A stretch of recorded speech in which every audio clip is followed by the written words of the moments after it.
राधे राधे दोस्तों, आप लोगों का बहुत बहुत स्वागत है हमारे चैनल पर। आज की वीडियो में हम आपको अमावस्या और पूर्णिमा दो बहनों की कथा सुनाएंगे। तो चलिए शुरू करते हैं आज की यह कथा। एक राज्य में एक राजा और एक रानी रहते थे, जिनके 4 संतानें थी, 2 लड़के और 2 लड़की। एक लड़की का नाम पूर्णिमा था और दूसरी लड़की का नाम था अमावस्या। पूर्णिमा घर के कार्यों में निपुण थी और घर का पूरा काम करती थी और भगवान की पूजा अर्चना भी किया करती थी।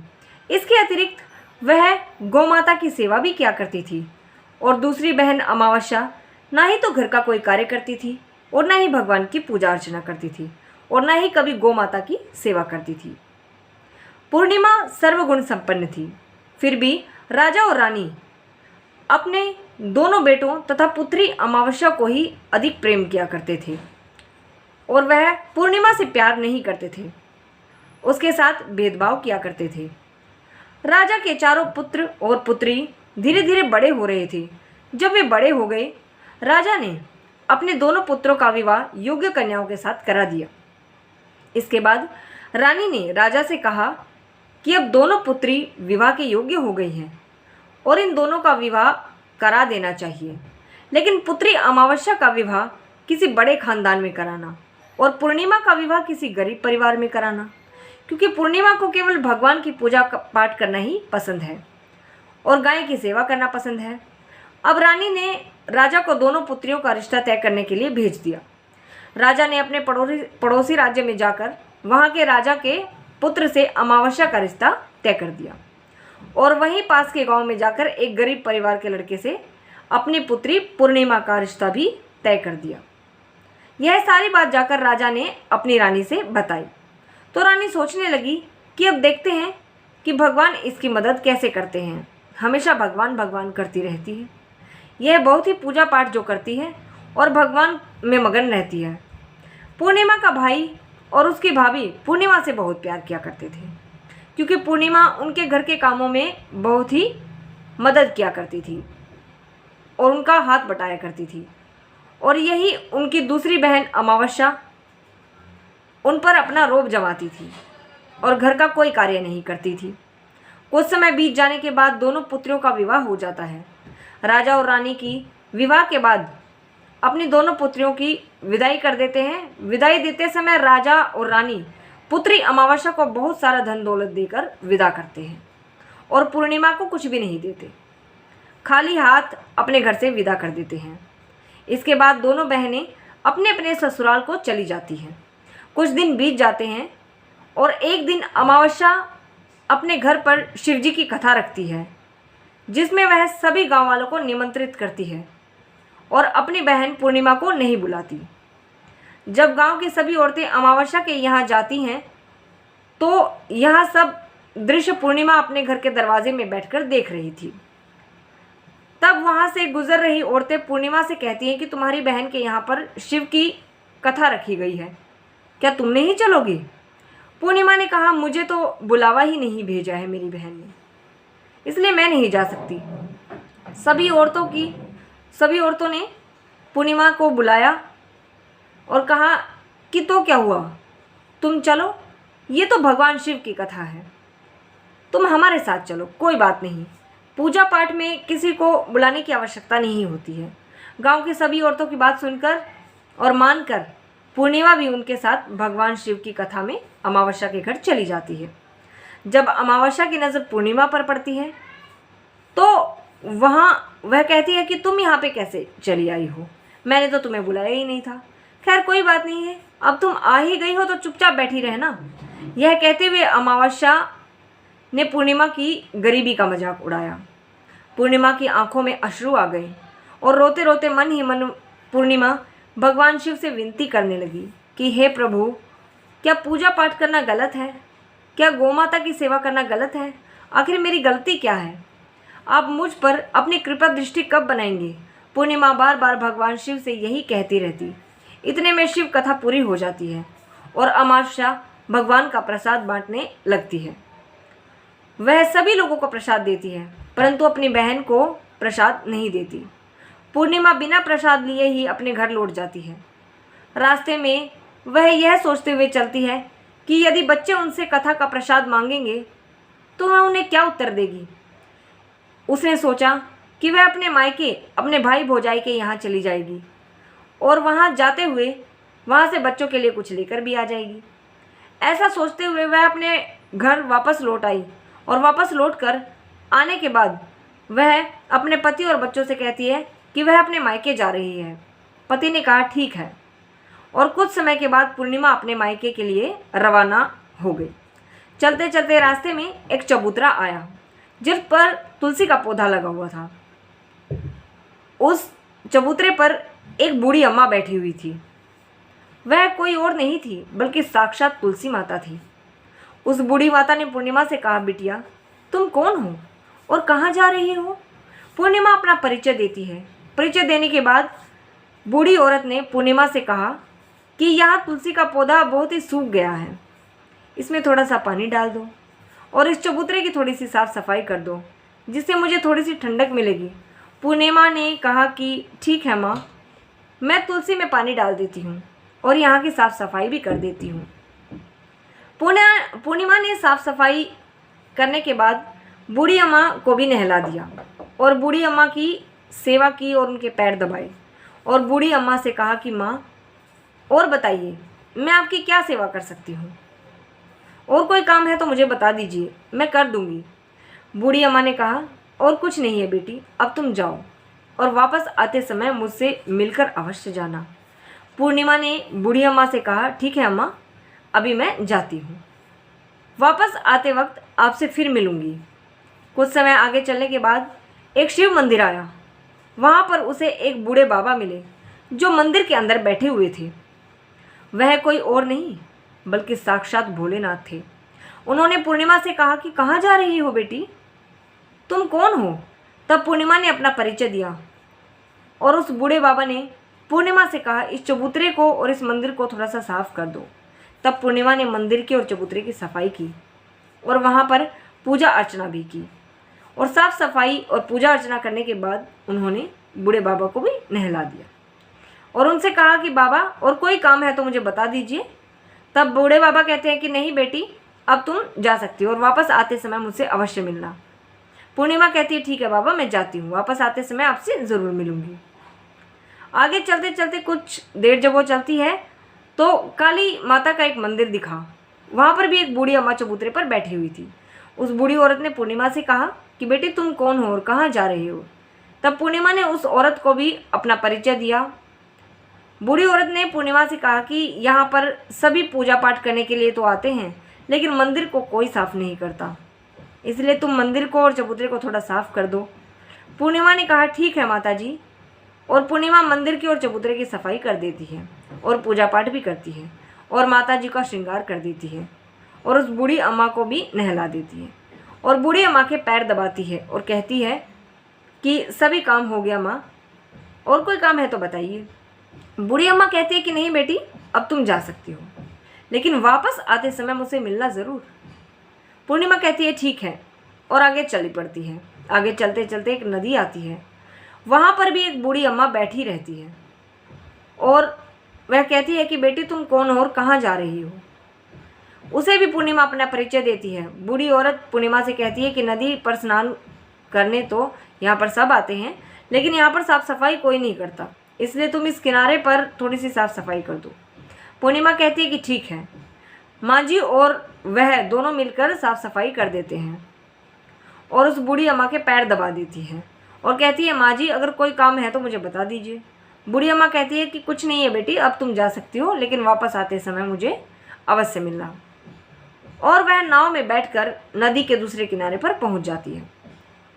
वह अपने मायके पहुंच जाती है।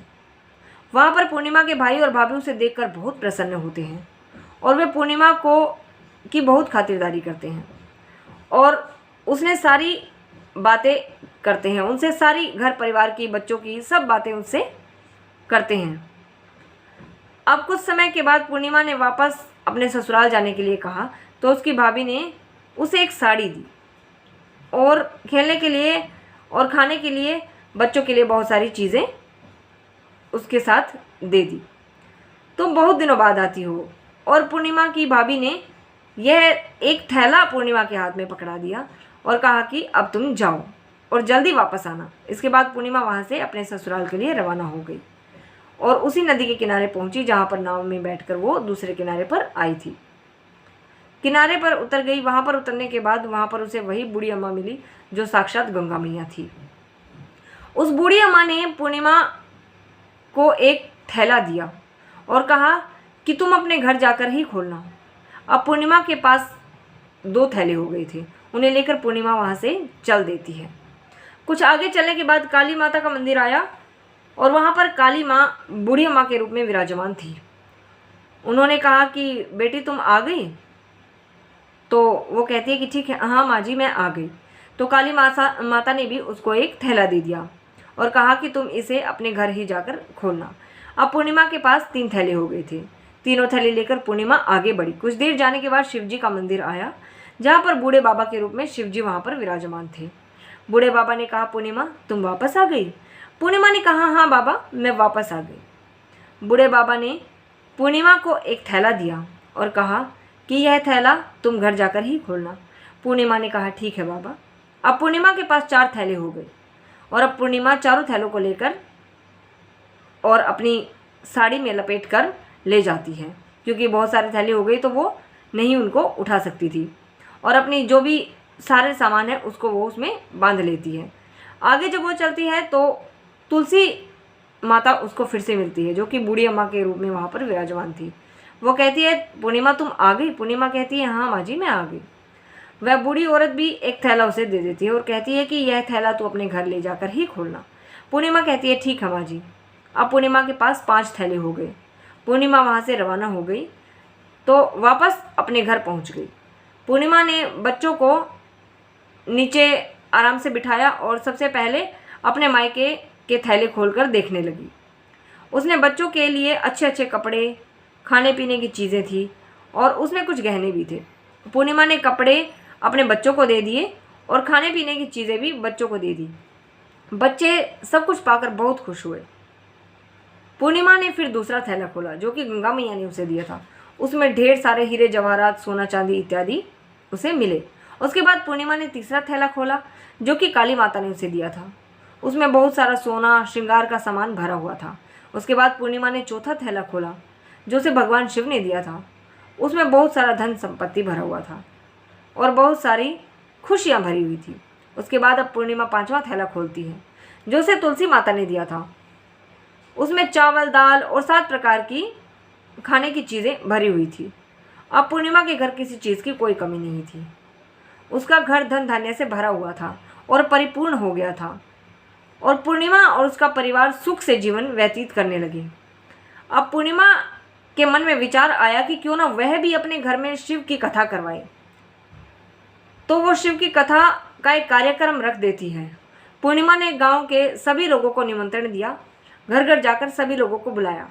पूर्णिमा अपनी बहन अमावस्या के घर भी गई और अमावस्या को भी शिव जी की कथा में आने के लिए उसने आमंत्रित किया। जब अमावस्या पूर्णिमा के घर शिव की कथा में आती है तो देखती है कि पूर्णिमा के घर में किसी चीज़ की कोई कमी नहीं है। इतना सारा धन दौलत देखकर अमावस्या आश्चर्यचकित हो जाती है और उसने पूर्णिमा से कहा कि तुम्हारे पास इतनी धन दौलत कहाँ से आ गई? पूर्णिमा कहती है देखो बहन, तुमने शिवजी की कथा में मुझे बुलाया नहीं था, फिर मैं चली आई।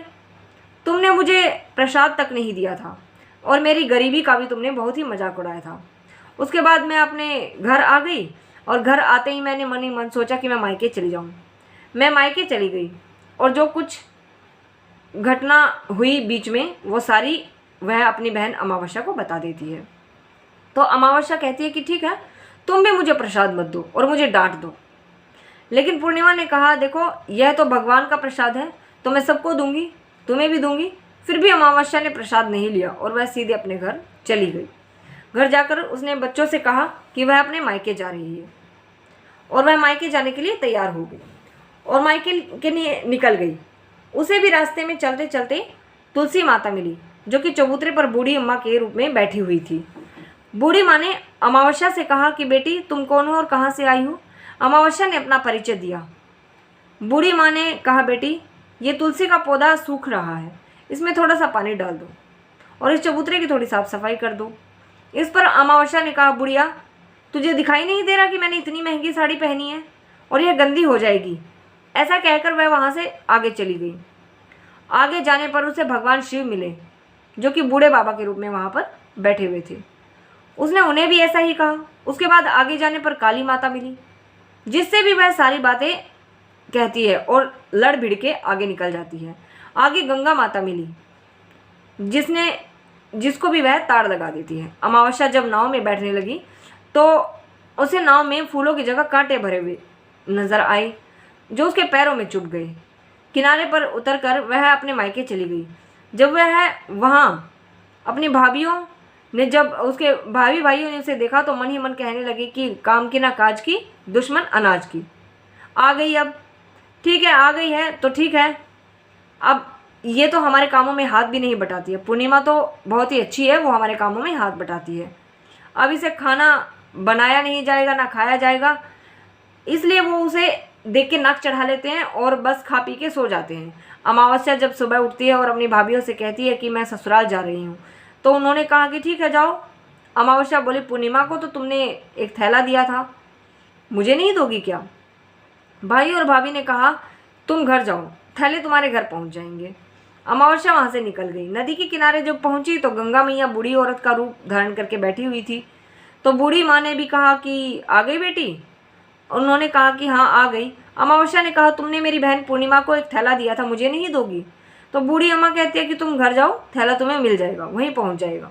उसके बाद आगे जाने पर काली मैया मिली, जिससे फिर अमावस्या यही बात कहती है। और उसके बाद आगे जाने पर भगवान शिव मिलते हैं, जिन्होंने अमावस्या को फिर से यही कहा कि तुम जाओ और थैला मिल जाएगा। तुलसी माता भी उसे इसी प्रकार का जवाब देती है। उसने भी अमावस्या से यही कह दिया कि जाओ तुम, थैला तुम्हारे घर पहुंच जाएगा। अमावस्या अपने घर पहुंच गई। आंगन में जब उसने देखा तो 5 थैले पड़े हुए थे। अमावस्या मन ही मन बड़ी खुश हुई और उसने सोचा कि मेरे पास भी सारी धन दौलत अब आ जाएगी। जल्दी जल्दी उसने सारे थैले खोले। किसी में मिट्टी थी तो किसी में पत्थर, किसी में कंकड़ और किसी में कोयला। उसे मायके से भी कुछ नहीं मिला, इन थैलों में से कुछ भी नहीं मिला उसे। अमावस्या दौड़ती हुई पूर्णिमा के घर गई और कहती है कि तुम्हें तो इतना सब कुछ मिला, मुझे तो कुछ भी नहीं मिला, आखिर क्यों? तो पूर्णिमा कहती है कि जब मैं अपने मायके जाती हूँ तो अपने भाई भाभीियों के साथ कामों में हाथ बटाती हूँ, उनके साथ मिलकर काम करती हूँ, लेकिन तुम ऐसा नहीं करती हो, उनकी इज्जत भी नहीं करती हो तुम, इसलिए वह तुम्हें भला क्या ही देंगे। इसके बाद तुमने गंगा मैया को ठुकरा दिया, काली माता को भी ठुकरा दिया, भगवान शिव और तुलसी माता को भी ठुकरा दिया। देखो बहन, तुमने सबको ठुकरा दिया, इसलिए उन्होंने तुम्हें ठुकरा दिया। अमावस्या कहती है कि बहन तुम मुझे माफ़ कर दो, मैंने तुम पर सदैव अत्याचार किए हैं, मुझे कुछ नहीं मिला तो कोई बात नहीं, मैं भगवान की भक्ति करूँगी और सब कुछ प्राप्त कर लूँगी, मुझे इन सब चीज़ों का रहस्य बताओ। तो पूर्णिमा ने कहा कि तुम 3 सूत्र का ज्ञान ले लो और उसकी कथा करना। पहले सूत्र में दया मांगना, दूसरे सूत्र में कथा मांगना और तीसरे सूत्र में 108 बार ओम नमः शिवाय का जाप करना। बहन, भगवान ने यह सूत्र दिए हैं, इनको अपने हृदय में बसा लेना। मैंने भी ये 3 सूत्र अपने जीवन में अपनाए हैं और सच्चे मन से भगवान की भक्ति और पूजा पाठ किया है, फिर भगवान ने मुझे यह सब कुछ दिया है और तुम्हारे पास जो भी है वह सब भी खत्म हो गया। इसके बाद अमावस्या अपने घर आ गई और भगवान के पूजा पाठ में लग गई और भगवान शिव से और गौ माता से और साथ ही जितने भी लोग उनको रास्ते में मिले थे उन सब से वो माफ़ी मांगती है।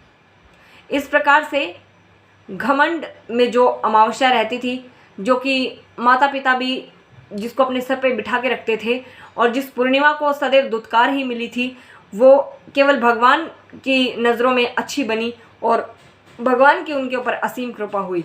दोस्तों, इसी प्रकार आप लोगों के ऊपर भी भगवान की असीम कृपा हो और जिस प्रकार से पूर्णिमा ने अमावस्या को बताया कि दया धर्म मनुष्य को रखना ही चाहिए और कभी भी हमें किसी का अपमान नहीं करना चाहिए, तो ये सूत्र अगर हम जीवन में अपनाते हैं, अगर हम सच्चे मन से अपने कार्यों में ही ध्यान देते हैं और इधर उधर की बातों में नहीं ध्यान देते हैं और दया का भाव रखते हैं और साथ ही हम किसी की मदद करते हैं, तो भगवान हमसे खुश होते हैं। उम्मीद है कि आप लोगों को ये अमावस्या और पूर्णिमा की कथा पसंद आई होगी, और अगर आई है तो प्लीज़ इसे लाइक और शेयर कीजिएगा। साथ ही दोस्तों सब्सक्राइब कर लीजिएगा हमारे चैनल को अगर आप लोगों ने अभी तक नहीं किया तो। मिलते हैं अगली वीडियो में, तब तक के लिए राधे राधे, जय श्री कृष्णा, ओम नमः शिवाय।